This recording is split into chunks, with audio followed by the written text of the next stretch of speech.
Olá, meninos e meninas, professora Ana Flávia.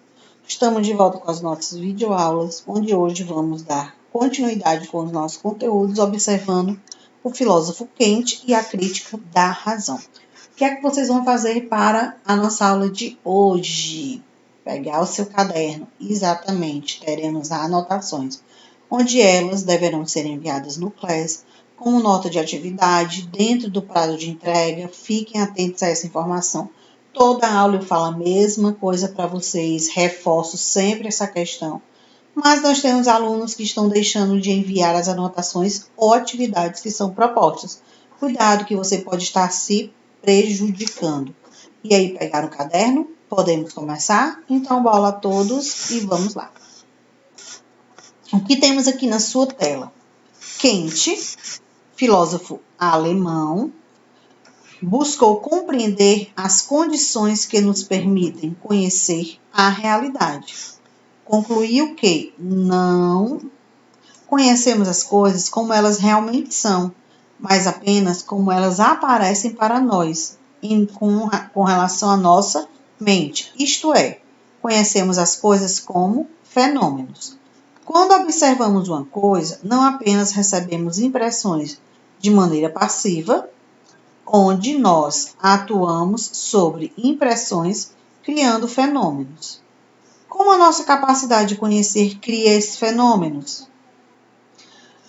Como a nossa capacidade de conhecer cria esses fenômenos? Então, olha aí, vou alterar aqui a cor para vocês, uma pergunta, um questionamento. Como a nossa capacidade de conhecer cria esses fenômenos? Olha a resposta. Pela sensibilidade, pelo intelecto ou pelo entendimento. Então, nós temos uma pergunta. Aqui é uma pergunta.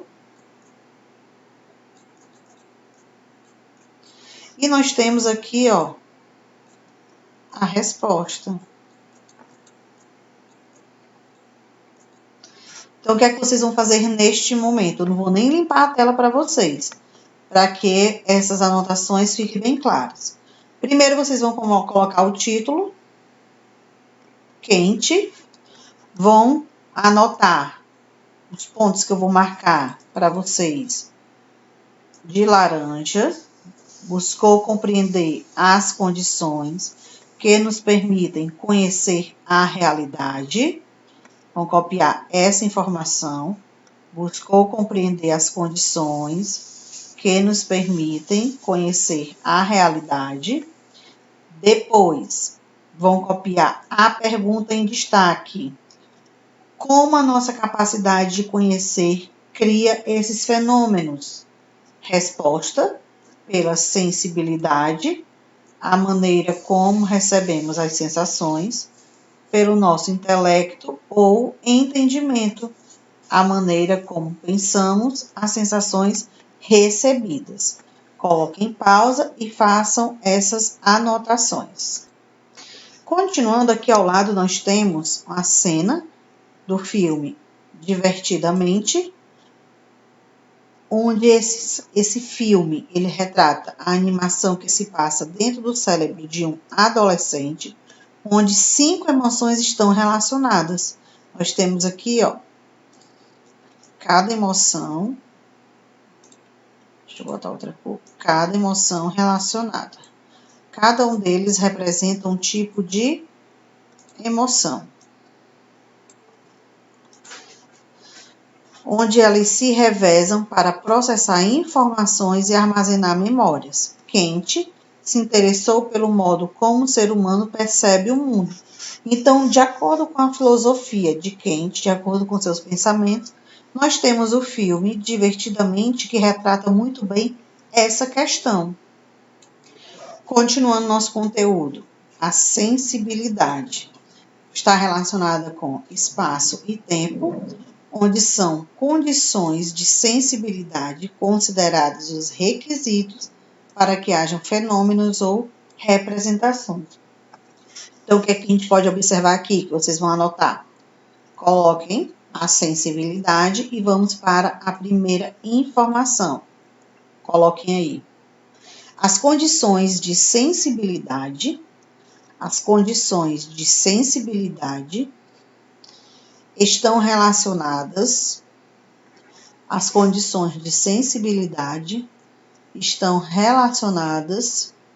com espaço e tempo,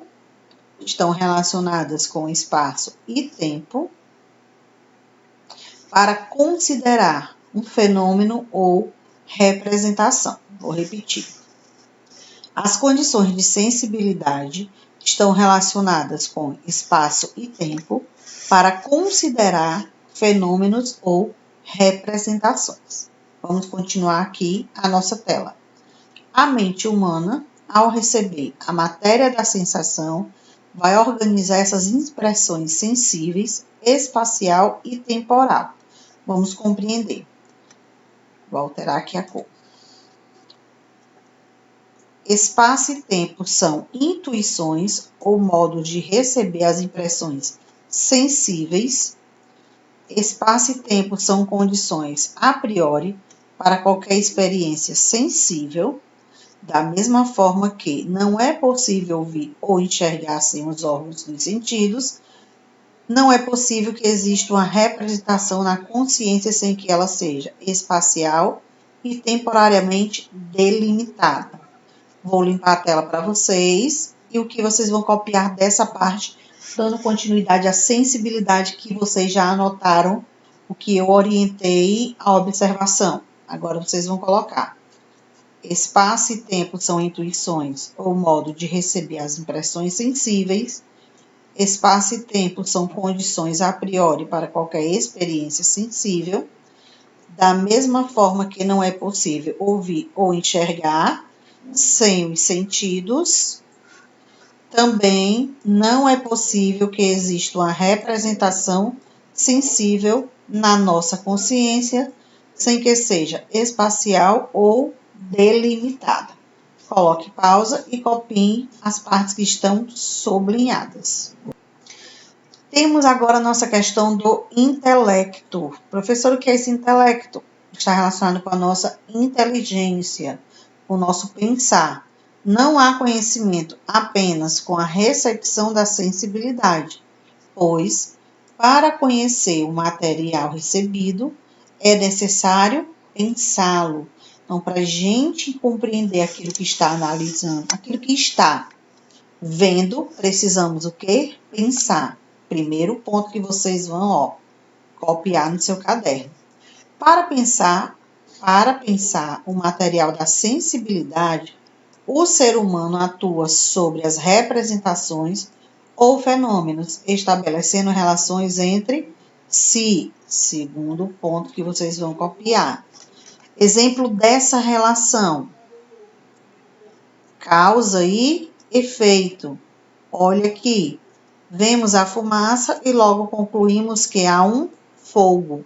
Então, aqui nós temos um exemplo. Qual é a causa? Fumaça. Qual é o efeito?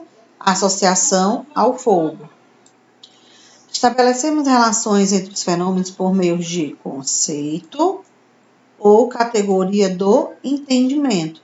Conceito está relacionado com a causa. Categoria está relacionado com o efeito. Professor, o que é que a gente vai copiar desse ponto? Tudo que está sendo apresentado para vocês na tela, da forma como está e com as numerações correspondentes. Então, significa que é apenas o ponto 1 e o 2. E aqui você vai colocar, como exemplo. Coloque pausa e copie. Após vocês terem feito anotações anteriores, vamos aqui compreender a Revolução de Kant. Essa revolução tendo um pensamento antes e um pensamento depois, com relação ao quê? A análise, a compreensão. Então, antes de Kant, antes do seu pensamento, antes de sua análise, como era vista a questão da filosofia? O sujeito, no ato de conhecer, recebe de maneira passiva as informações sensíveis que existem fora dela. É como se as pessoas... Aqui é um exemplo.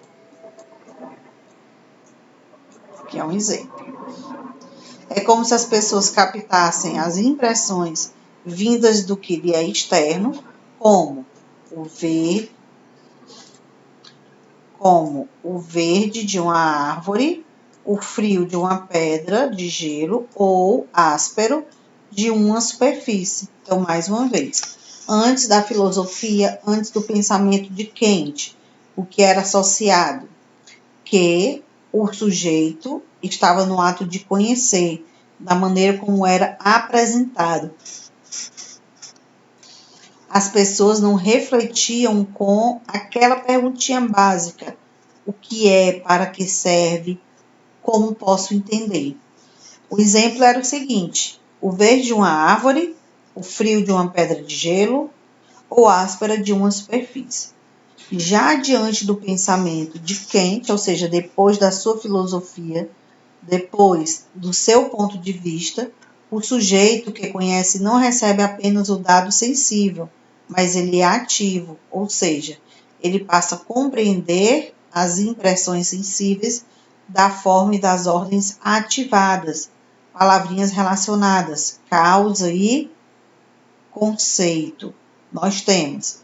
São impressões que têm que se adaptar às estruturas humanas de conhecimento. Existem condições de conhecimento que vocês já anotaram a priori, para qualquer experiência sensível, a priori da sensibilidade e do entendimento universal. Assim como Copérnico, um outro revolucionário, um outro filósofo, a teoria cosmológica, exemplo, aqui é um exemplo.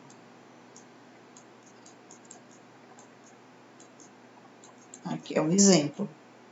O Sol é o centro do universo. Quem te trouxe o sujeito para o centro do processo de conhecimento? Professora, dessa parte aqui eu preciso anotar alguma coisa? Não, não precisa. É só compreender que antes do pensamento de Kant, o sujeito ele era de forma que não tinha grande interpretação. Já depois do pensamento de Kant, as impressões, as sensibilidades passaram a ser mais visíveis. Continuando o nosso conteúdo, temos aqui na sua tela: o que pode a razão? É uma pergunta. Faça entrar a razão, disse a juíza ao guarda do tribunal. Sim, meritíssimo. Sim, meritíssima razão, respondeu o soldado. Escoltada, sentou-se no banco dos réus. Em seguida, a juíza, razão, leu para todos os presentes as acusações contra a razão. A senhora é acusada de afirmar ter um poder ilimitado de conhecer como ninguém a natureza e as coisas sobrenaturais. Estamos aqui hoje para investigar o que a senhora pode conhecer verdadeiramente. Depois de ler as acusações, a juíza olhou para a ré e afirmou: serei justa com a senhora, como se estivesse julgando a mim mesmo. E olhando agora para o guarda, ordenou: mande entrar a primeira testemunha. O guarda, então, trouxe ao seu lado a percepção sensível, o filósofo Kant, objeto de estudo do capítulo, que afirmou que sua investigação era um convite à razão para que ela conhecesse a si mesma. Então, aqui no texto, a gente pode observar palavras relacionadas, de acordo com Kant e a crítica da razão. Nós temos aqui palavras relacionadas com o nosso dia a dia. Razão. Nós temos acusações, investigar, acusada, julgando, justa, testemunha, percepção, sensível, investigação e razão mais uma vez. Então, olha palavras que fazem parte do nosso cotidiano, que estão presentes no texto. E agora, atividade com relação ao que vimos no decorrer da nossa aula, anotações que vocês fizeram. o texto sobre o que pode ser a razão, o que pode a razão. E aqui nós temos 3 questões relacionadas. Primeira, de acordo com o texto ao lado, ou seja, o texto que a gente acabou de ler, quem é o réu julgado pela juíza razão? Quem é o réu? De acordo com o texto. Segunda, qual a acusação feita contra ele? Terceira, o que você imagina que a percepção sensível vai dizer a respeito do réu? Então, a primeira e a segunda questão, com base no texto, tem uma resposta concreta, uma resposta certa. E a terceira questão, ela é, pessoal, é a sua opinião. Mas lembrando que a sua opinião tem que dar sentido com o que a gente viu no decorrer da aula. Vou colocar aqui para vocês o texto mais uma vez visível, limpar a tela. Mais uma vez, primeira e segunda questão tem resposta concreta e a terceira questão é pessoal. Temos aqui o texto para vocês mais uma vez para responder as questões. Lembrando que as 3 questões deverão ser copiadas e respondidas no seu caderno. Deverão ser enviadas no CLES dentro do prazo de entrega, dentro do prazo proposto, junto com anotações da aula de hoje. Então, nós tivemos a anotação do decorrer da aula, 3 questões, lembrando que das 3, 2 têm respostas e a terceira é a sua opinião, mas com base no conteúdo, então ela tem que ter sentido. Perguntas e respostas no seu caderno, enviar no CLES dentro do prazo de entrega. Qualquer dúvida que vocês tiverem, podem perguntar. Vamos ficando por aqui. Até a nossa próxima aula. Tchau!